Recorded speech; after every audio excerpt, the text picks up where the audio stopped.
नमस्कार, मैं दीपक शर्मा और मेरे यूट्यूब मंच पर आपका स्वागत।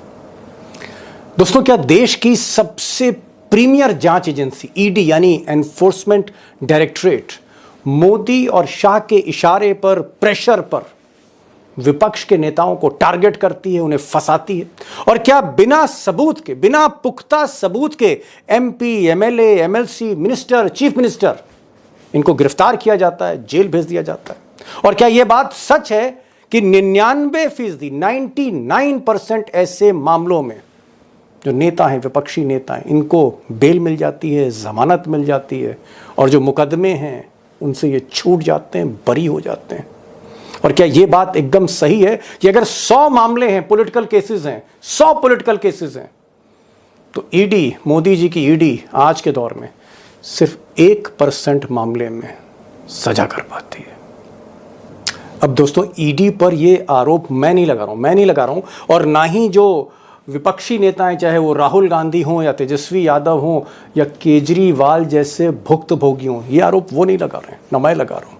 ये आरोप, या बल्कि ये कहूं, ये सच्चाई बयान करी है मोदी जी के मंत्री, मोदी सरकार में वित्त राज्य मंत्री पंकज चौधरी ने, और सारे आंकड़े और तथ्य सदन में रखे हैं। अब दोस्तों, पंकज चौधरी साहब जो हैं, ये वित्त मंत्री, फिनेंस मिनिस्टर निर्मला सीतारमण के सहयोगी हैं और वित्त मंत्रालय, फाइनेंस मिनिस्ट्री में ही एनफोर्समेंट डायरेक्टरेट आता है। देश की सबसे बड़ी एंटी करप्शन एजेंसी आती है। जाहिर तौर पर इनके अंडर में ईडी है, तो इन्हीं से सवाल किया गया राज्यसभा में कि भाई पंकज जी, ये बताइए जरा, वित्त मंत्री जी ये बताइए कि पिछले 10 वर्षों में जब से मोदी जी गद्दी पर बैठे हैं, कितने MLA, MLC, MP, member of parliament, Rajya Sabha, Lok Sabha, कितने पॉलिटिकल लीडर्स को ईडी ने, आपकी ईडी ने गिरफ्तार किया और जेल भेज दिया? ये सवाल पूछा गया।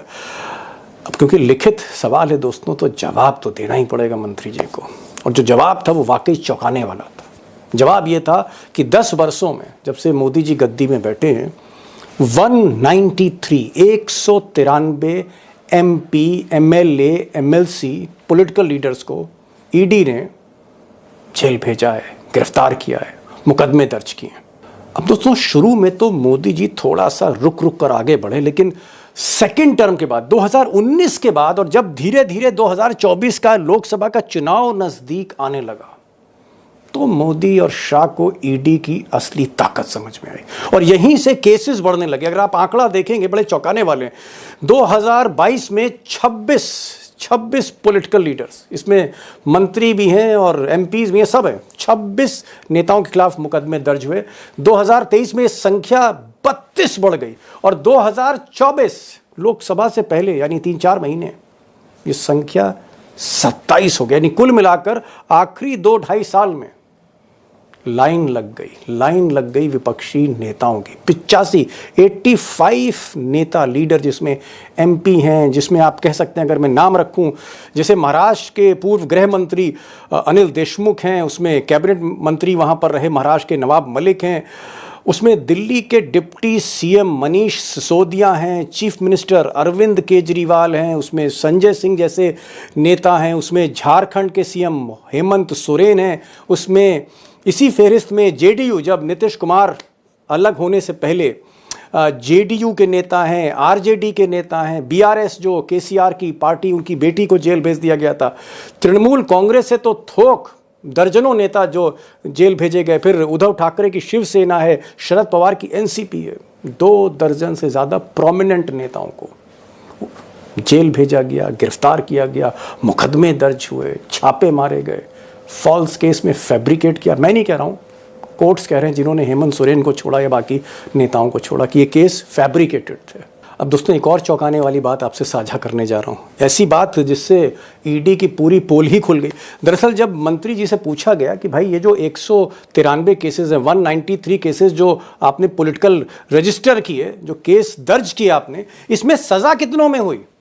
कितने मामले अदालत में गए जहां पर ईडी ने सजा दिलाई, जहां सबूत सच्चे निकले, सबूतों को अदालत ने माना और सजा दी? ऐसे कितने मामले थे? और मंत्री जी की हवा निकल गई इसमें। लेकिन जवाब तो रखना था, क्योंकि लिखित सवाल है तो लिखित जवाब देना ही पड़ेगा। और जवाब है 193 में सिर्फ 2 मामलों में सजा हुई है, ओनली 2। अगर आप परसेंटेज निकालें कन्विक्शन का, नहीं सजा की दर निकालें, तो 1% है, 1%। और इससे भी जो बड़ी बात है, हालांकि वो आपको बड़ी बात नहीं लगेगी, कि बीजेपी का एक भी आदमी इस लायक नहीं समझा ईडी ने कि उसके यहाँ जाके छापा मार दें। और जिन पे छापे मारे थे वो सब एनडीए में आ गए, उसमें चाहे प्रफुल्ल पटेल हों या अजीत पवार हों, इन पे जितने भी मामले थे सब के सब दबा दिए गए हैं। ईडी चुपचाप हाथ पे हाथ रख के बैठ गई है, वो चाहे प्रफुल्ल पटेल हों, चाहे वो अजीत पवार हों, चाहे और भी नेता हों। लंबी लिस्ट है वो भी जो वॉशिंग मशीन में धुल गए, उनको ईडी ने छुआ ही नहीं। गेम खेल रहे हो आप लोग, मैच फिक्सिंग है, और चुनाव के समय ही लालू यादव जी को क्यों बुलाते हो? अब बीजेपी की ABCDEF A to Z जो भी टीमें हैं या जो बीजेपी के IT सेल हैं, अब केवल उनका काम बिहार में ही है। ये नया आविष्कार हुआ है कि ईडी सीबीआई इनकम टैक्स तो लगाइए और जितना चाहो उतना चंदा वसूल लो। मेरे को 24 घंटे के लिए सीबीआई और ईडी दे दो, आधी से ज्यादा बीजेपी जेल में ना हो तो मेरे को कहते हैं। अब दोस्तों, बड़ी खबर पर आने से पहले एक छोटी सी गुजारिश है। गुजारिश ये है कि अगर आपने इस चैनल को अभी तक सब्सक्राइब नहीं किया है तो प्लीज़ सब्सक्राइब करिए, क्योंकि आपकी आवाज़ से ये आवाज़ है, आपकी हौसला अफजाई से ये चैनल चलता है आपके लिए। और कमेंट ज़रूर लिखिए, ये खबर आपको कैसी लग रही, वीडियो कैसा लग रहा है, अच्छा है, बुरा है, जैसा है, ज़रूर आप अपनी प्रतिक्रिया दें। मुझे खुशी होगी आपके कमेंट्स को पढ़कर, और लाइक भी ज़रूर करिएगा इस चैनल को। और अब खबर पे, बल्कि यूँ कहूँ सवाल पर। सवाल ये है कि अगर देश की इतनी बड़ी प्रीमियर एजेंसी एंटी करप्शन की, अगर ये पॉलिटिकल प्रेशर में काम कर रही है, ये मोदी और शाह के कहने पर काम कर रही है, जहाँ मैच फिक्सिंग की है, जहाँ टारगेट फिक्स किए जा रहे हो, विपक्ष के नेता, 2 सर्विंग चीफ मिनिस्टर जहाँ जेल भेज दिए गए, और अभी भी ये कार्रवाई जारी है तमिलनाडु में, बंगाल में, बिहार में। आज भी ईडी ने घेराबंदी की है लालू के परिवार की, क्योंकि बिहार में चुनाव है। इसी तरह से भूपेश बघेल के यहाँ छापे पड़ रहे हैं, क्रम जारी है। सवाल इस बात का है कि अगर एजेंसी पॉलिटिकल प्रेशर में काम कर रही है, बिना सबूत के नेताओं को, विपक्षी नेताओं को टारगेट कर रही है, फंसा रही है, गिरफ्तार कर रही है, अदालत में आर्ग्यू नहीं कर पा रही है, सजा नहीं दिला पा रही, अदालत से डांट खा रही है, और जो आरोपी पकड़े जाते हैं उनको जमानत मिल जाते हैं, वो बरी हो जाते हैं, तो फिर क्या करना चाहिए ऐसी एजेंसी का जो हमारे आपके टैक्स के पैसे से चल रही हो, सरकारी एजेंसी? क्या इसको बंद कर देना चाहिए? और अगर बंद नहीं करना चाहिए तो क्या इसको इंडिपेंडेंट कर देना चाहिए, इंडिपेंडेंट करना चाहिए ईडी को? अब दोस्तों, अगर लोगों का परसेप्शन देखें ईडी का पिछले कुछ बरसों में, तो ऐसा माना जा रहा है, जो सर्वेज आते हैं, कि कहीं ना कहीं जो ईडी का इकबाल है, जो ईडी की साख है, जो भरोसा है लोगों का कि भाई एंटी करप्शन एजेंसी और किसी भी पैसे वाले आदमी को छोड़ती नहीं है, किसी अडानी अंबानी को माफ़ नहीं करती, कोई भी हो, चाहे बिरला हो, टाटा हो, कितना बड़ा बिजनेसमैन हो, या कोई तस्कर हो, स्मगलर हो, किसी को एजेंसी छोड़ती नहीं, और किसी के खिलाफ पॉलिटिकल प्रेशर में काम नहीं करती। इस तरह की छवि नहीं है, दुर्भाग्य से नहीं है।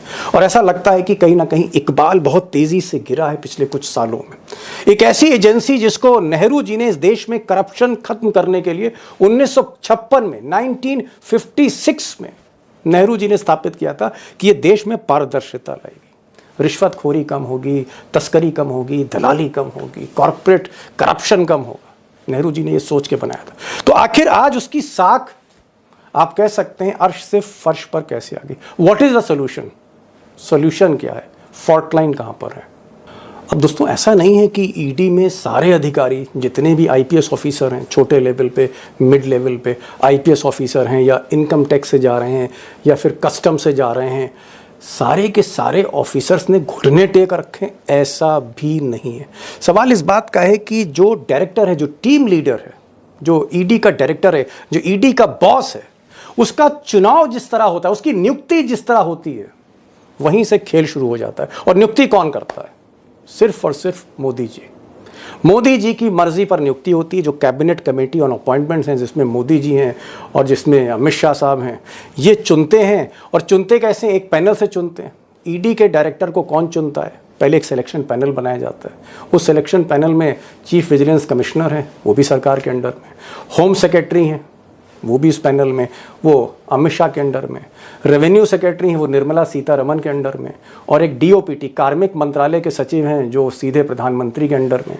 तो प्रधानमंत्री, गृह मंत्री, वित्त मंत्री, इनके सचिव एक सिलेक्शन पैनल बनाते हैं, और उस सिलेक्शन पैनल में जो 3-4 नाम होते हैं उसे मोदी जी चुनते हैं। मोदी जी चुनते हैं, हैंड पिक करते हैं कि अब ये आदमी बनेगा।